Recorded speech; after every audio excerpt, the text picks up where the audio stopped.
자, 오늘은 허블 법칙과 우주론에 대해서 할 겁니다. 그 우주론이라고 하면 이제 우주가 어떻게 만들어졌고, 우주가 어떻게 살아가고 있으며, 그리고 앞으로 우주는 어떻게 될 것인가, 이런 거에 대해서 배우는 건데, 이제 허블 법칙부터 우주론을 하나씩 배워 나갈 겁니다. 자, 먼저 위에 부분을 볼게요. 우주는 시간에 따라 변하지 않는다는 아인슈타인의 정적 우주론과 시간에 따라 수축하거나 팽창할 수 있다는 프리드만의 동적 우주론 논쟁으로 시작이 되고요. 이거는 허블 관측으로 인해 종결이 된다. 이렇게 봅니다. 자, 오른쪽에 한번 적어 보겠습니다. 자, 아인슈타인이 나오고요. 그리고 프리드만이 나와요. 프리드만도 굉장히 유명한 과학자 중에 한 명입니다. 아인슈타인은 우주가 움직이지 않는다. 우주는 항상 정지해 있다. 라고 하는 정적 우주론을 말해요. 그러니까 이 정지해 있다는 거는 이제 움직인다는 게 아니라 크기가 커지거나 작아지지 않는다를 의미를 합니다. 프리드만은 크기가 커지거나 작아진다라고 하는 동적 우주론을 말을 해요. 얘는 우주가 정지, 얘는 수축하거나 팽창한다. 어찌됐든 움직인다. 이렇게 말을 하는 거죠. 자, 결과적으로 봤을 때는 프리드만의 동적 우주론이 맞아요. 그 중에서도 우주는 지금 팽창을 하고 있습니다. 자, 아인슈타인이랑 프리드만이 이렇게 싸울 때 이거를 결론 지은 사람이 허블이고요. 자, 허블이 만들어낸 법칙을 허블 법칙이라고 말을 해요. 그러면 이 허블 법칙은 뭘 말하느냐? 우주가 팽창하고 있음을 나타내는 증거다. 여러분들이 그렇게 생각을 해주면 될 것 같아요. 자, 그러면 허블 법칙이 무엇인지에 대해서 같이 한번 해볼게요. 허블 법칙. 자, 외부 은하로부터 외부 은하가 우리 은하로부터 멀어지고 있으며 가까이 있는 은하보다 멀리 있는 은하가 더 빠르게 멀어지고 있다는 사실을 알아냈다. 두 번째, 멀리 있는 은하일수록 더 빠르게 멀어지는 현상은 우주가 팽창하고 있음을 의미하고요. 이 두 문장을 설명하기 위해서 이 밑에 있는 것들이 있습니다. 그래서 같이 한번 해볼게요. 자, 일단은 스펙트럼을 좀 그려볼게요. 스펙트럼. 여러분들은 저기 학습지에 나와 있는 그림을 이용하면 돼요.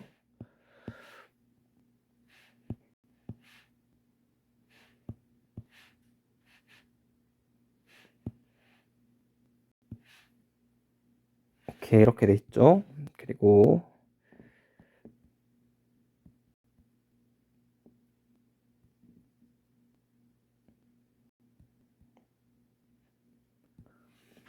이렇게 돼 있다고 한번 볼게요. 자, 어떤 기체의 스펙트럼을 봤다고 생각을 해봅시다. 여기는 흡수 스펙트럼을 할 건데 지난번에 우리가 배웠다시피 기체마다 스펙트럼의 모양이 다 다르다. 바꿔 말하면 각 기체는 고유한 스펙트럼의 모양을 가지고 있다. 그렇게 했었죠.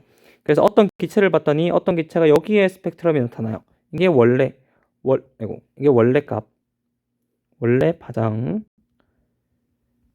자, 그리고 나서 허블이 우리나라부터 있는 멀리 있는 은하에 이 기체가 어떤 스펙트럼을 보이는가를 알아봤더니 여기 나오네요. 원래 여기 나와야 되는데 얘가 지금 여기 나와요. 여기 나와요. 그리고 더 멀리 있는 은하를 봤더니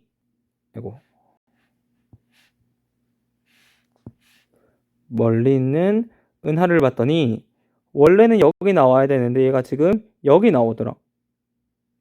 이렇게 나와요. 허블이 고민을 했죠. 이건 무엇을 의미하는가 해보니까 여러분 볼게요.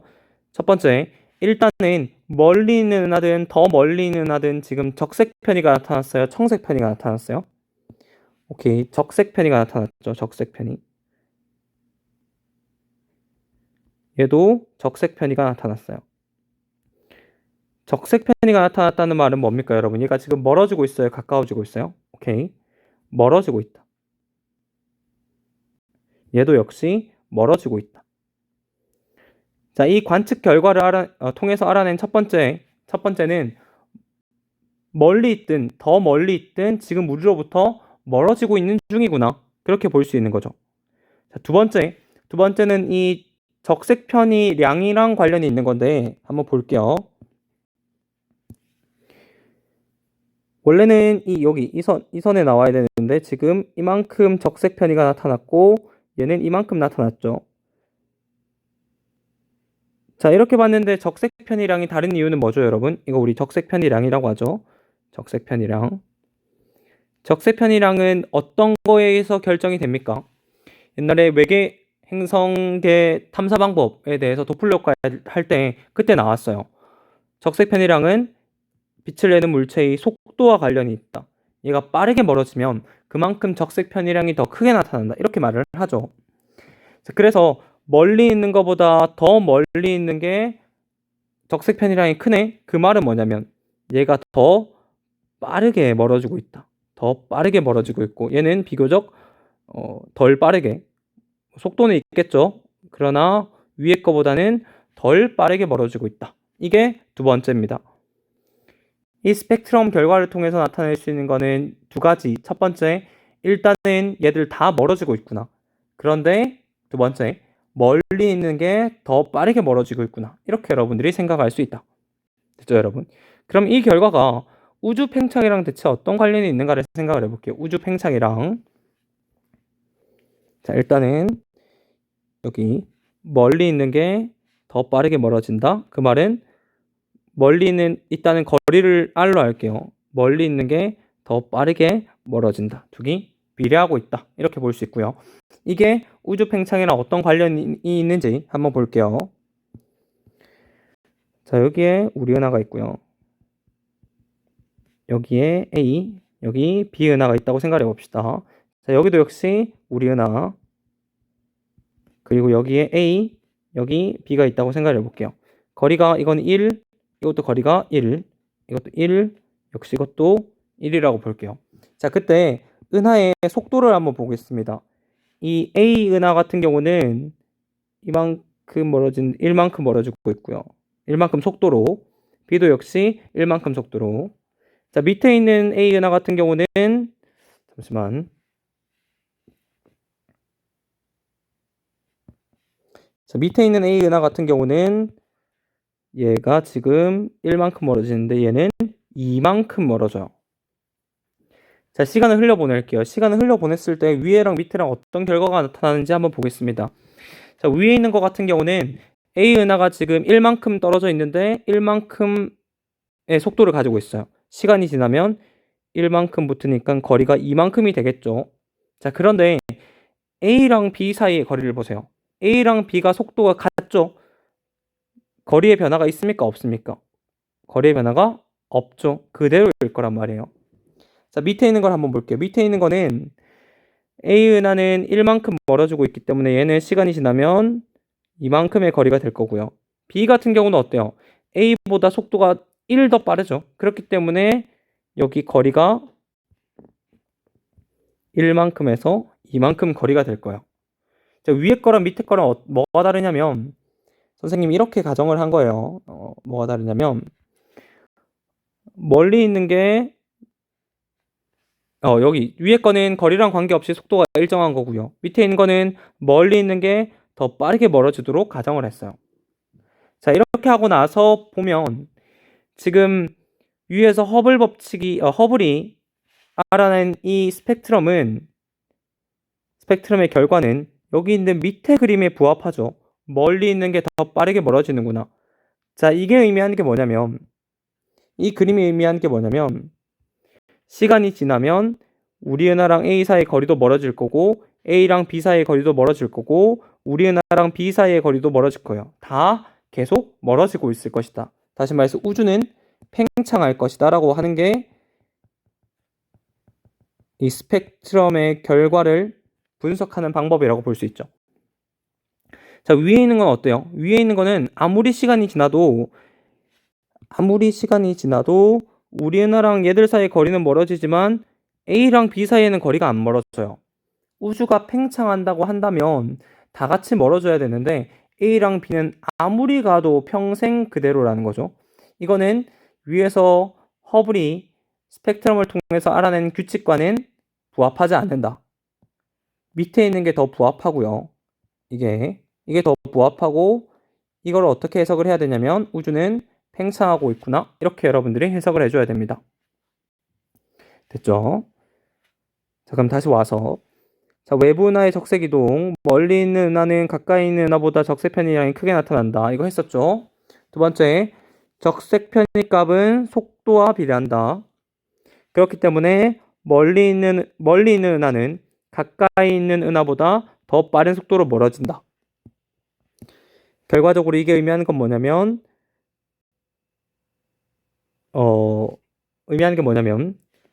은하의 후퇴 속도는 거리와 비례한다 라고 하죠. 근데 이때 정비례는 아니고요. 허블 상수값이 하나 붙어요. 그래서 이걸 우리는 허블 법칙이라고 하고, 허블 법칙은 여기 밑에 나와 있죠. V는 HR이라고 이렇게 나와 있습니다. 됐나요, 여러분? 그래서 이 허블 법칙이 의미하는 거는 우주가 팽창하고 있음을 의미한다. 그래서 아까 정적 우주론이랑 동적 우주론이랑 대치되었을 때 동적 우주론을 지지하는 하나의 증거라고 이렇게 볼 수 있는 거죠. 됐죠? 자, 그러면 허블 법칙에 대해서 조금 더 자세히 배울게요. 허블 법칙. V는 HR. 자, 이거를 위에 있는 그래프를 그릴 겁니다. X축은 거리, Y축은 후퇴 속도. 기호로 나타내면 얘는 V, 얘는 R이죠.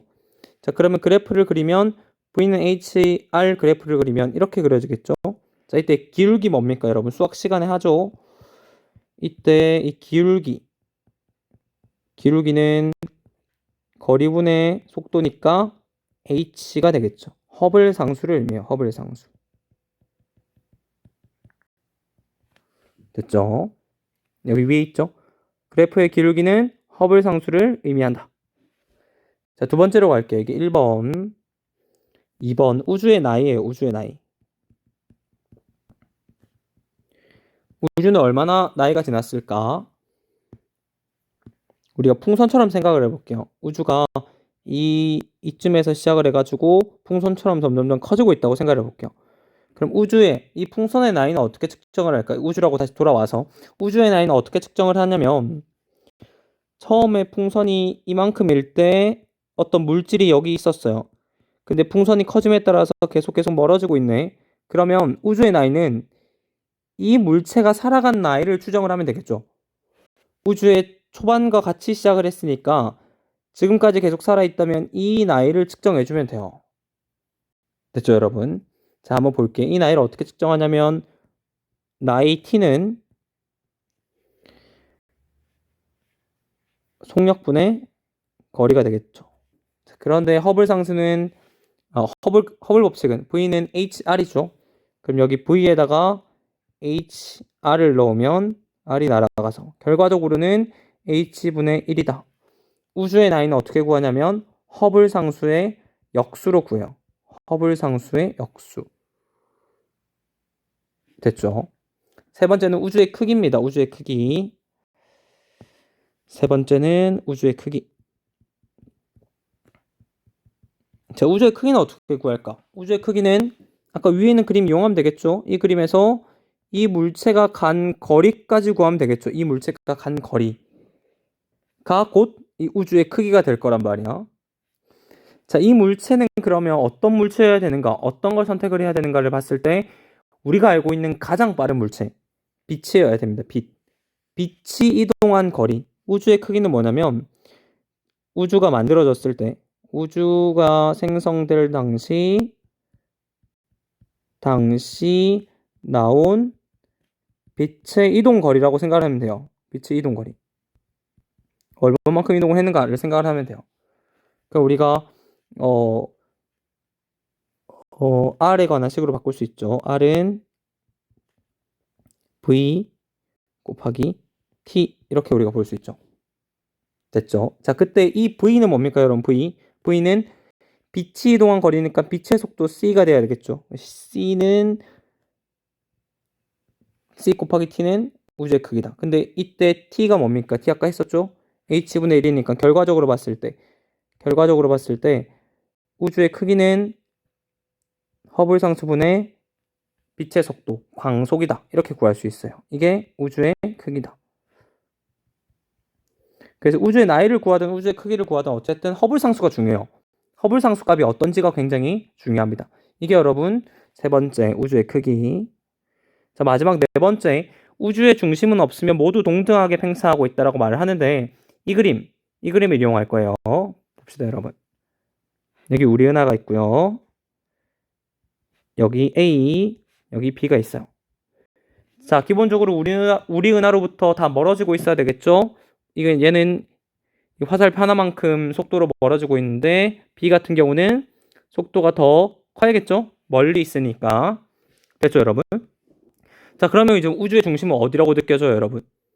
우리 은하처럼 느껴지죠. 왜냐면 A나 B는 지금 나로부터 다 멀어지고 있단 말이야. 그래서 우리 은하가 우주의 중심이 아닐까 이렇게 생각을 하지만 똑같은 그림인데 우리 은하를 여기로 옮겨 볼게요. 우리 은하. 위에서 똑같은 그림인데. 자, 그러면 A 같은 경우는 A 아니죠. 여기 왼쪽에 있는 은하 같은 경우는 이 하나만큼 멀어지고 B 같은 경우는 어때요? B 같은 경우는 지금 우리 은하가 여기 있을 때 이만큼 멀어지고 화살표 두 개만큼 멀어지고 있는데 우리 은하가 여기로 왔네. 그럼 얘는 얼마만큼 멀어져야 돼요? 화살표가 하나여야겠죠. 자, 이렇게 해도 마치 우리 은하가 중심인 것처럼 보이죠. 이렇게 해볼까, 이번에 우리 은하가 여기로 왔어요. 우리 은하가 어디로 왔냐면 여기로 왔어. 자, 그럼 얘들 나머지 은하의 속도는 어떻게 될까요? 나머지 은하 속도는 얘는 여기로 멀어지는 것처럼 보이고 얘는 여기로 멀어지는 것처럼 보이겠죠. 다시 말해서 어디에 있든 우리가 중심처럼 느껴져요. 그렇기 때문에 우주의 중심은 없다 이렇게 말을 하고요. 그리고 모두 동등하게 팽창을 하고 있다. 그 거리에 따라서 속도가 지금 동등하게 팽창을 하고 있죠. 그렇게 여러분들이 생각을 해주면 될 것 같아요. 자, 우주의 중심할 때 이 그림도 사용을 하지만 풍선 그림을 많이 사용해요. 풍선이라고 했을 때 풍선에다가 스티커를 3개 붙이고요. 풍선을 더 불어요. 그러면 불면 얘들 사이에 거리가 멀어지겠죠. 이렇게 서로 이렇게 멀어지겠죠. 자, 이때 관측자가 여기에 있든지 어쨌든 다 멀어져요. 왜냐면 풍선이 커짐에 따라서 얘들이 커지고 있는 거기 때문에 내가 어디에 있든 관계없이 다 멀어진단 말이야. 나로부터 멀어지는 것처럼 보여요. 그러나 우주의 중심은 내가 아니다. 어디에 있든지 나로부터 멀어지는 것처럼 보이긴 하지만 그렇기 때문에 우주의 중심은 없다. 이렇게 우리가 말을 합니다. 됐나 여러분? 자, 몇 가지만 더 할게요. 이 2가지만 더 할게. 이 풍선 그림 있죠? 풍선 그림 나온 김에 허블은 어떻게 생각을 하냐면 얘들 지금 서로 멀어지고 있잖아요. 은하들 서로 멀어지고 있잖아. 내가 어디에 있든 다 멀어지는 것처럼 보여요. 그래서 은하들이 스스로 움직인다고 말을 하는 게 아니라 미안. 이거 풍선이 있고 은하들 있죠. 은하들은 가만히 있는데 여기 있는 풍선이 커지니까 우리가 지금 서로 멀어지는 거다. 이렇게 말을 해요. 그러니까 쉽게 말하면 은하가 스스로 이렇게 자, 나 멀어질게. 너희로부터 멀어질게. 이렇게 하는 게 아니라 풍선이 전체적으로 계속 커지니까 우리들 사이의 간격이 계속 벌어지는 거다. 이렇게 말을 합니다. 됐죠, 여러분? 그래서 은하가 스스로 움직이는 개념이 아니라 풍선 자체가 커지고 있기 때문에 은하가 멀어지는 것이다. 이렇게 여러분들이 생각을 해줘야 돼요. 됐죠, 여러분? 두 번째는 이 우주의 나이와 크기, 이 그래프를 이용할 건데요. 이렇게 볼게요. 문제를 하나 낼 거예요, 이번에는. 여러분, 마지막 힘냅시다. 여기가 여러분 거리, 여기가 후퇴 속도 이렇게 돼 있죠. 속도 V, 여기는 D. 그래프 어떻게 그리냐면 이렇게 그리죠. 자, 근데 허블 상수는 우리가 상수면 딱 값이 정해져 있잖아요. 근데 은하 관측값을 이용해서 허블 상수를 결정하려고 노력을 하는데 어떤 은하에 따라서 조금씩 달라요, 값이. 그래서 정확한 값을 찾기 위해서 아직도 노력 중입니다. 그래서 어떤 은하를 기준으로 했더니 이런 그래프가 나오고요. 어떤 은하를 기준으로 했던 이런 그래프가 나왔어요. 됐죠, 여러분? 이게 A라고 하고요. 위에 있는 게 이 색깔이 뭐죠? 이거죠. B라고 할게요. 자, 그러면 이때 문제를 내볼게요. 허블 상수값은 A 값이 큽니까? B 값이 큽니까? 허블 상수는 B가 더 크죠. 허블 상수는 기울기가 같으니까 A보다는 B의 기울기가 더 크죠. 그래서 B로 측정했을 때 허블 상수가 더 크게 나온다. 이렇게 생각을 하고요. 두 번째, 우주의 나이를 볼게요. 우주의 나이. 우주의 나이는 누가 더 많죠? 우주의 나이는 올라가 보면 허블 상수의 역수와 같다. 다시 말해서 허블 상수 값이 큰 B가 나이가 더 적어야겠죠. 이렇게 되겠지. 됐죠, 여러분? 좋아요, 여러분. 여기까지가 허블 법칙입니다. 이 선생님 필기를 오늘 좀 많이 했는데 여러분들이 차근차근 이렇게 보면 될 것 같아요. 좋아, 고생했습니다.